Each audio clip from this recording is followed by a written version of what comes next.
ECOWAS communique also directed all the 15 member states to close their frontiers to Mali. In addition, all of Mali's assets in ECOWAS central banks are frozen, while ambassadors of all ECOWAS member states in Mali are to be withdrawn. Meanwhile, in protest, Mali also announced the recall of its ambassadors to West African countries and closure of red borders with its ECOWAS neighbors.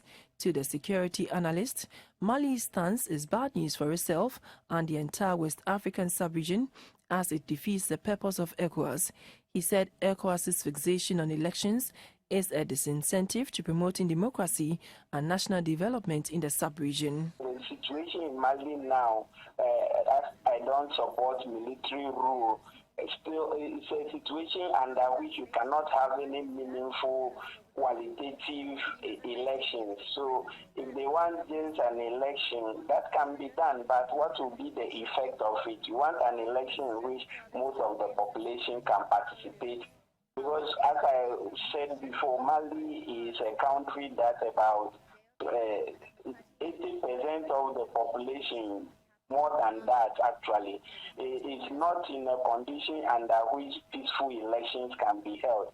So if you want to force elections under that condition, I agree with the junta to an extent that we should not privilege speed over quality of participation, quality of the electoral process, which can rather also create its own conflict that has to be solved. He said if Mali degenerates, West Africa in general will be affected.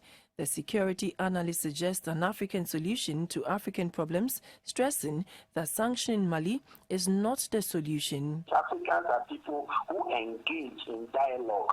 We have traditional time-tested systems that can be deployed instead of just copying the Western style, diplomatic and economic sanction style. That is not very helpful at this point in time. In the view of Dr. Vincent Azali-Mensah, this should be the preferred solution to the ECOWAS Mali problem. I think that West African leaders, yes, we have to enforce our rules, which is that we want democratically elected leaders.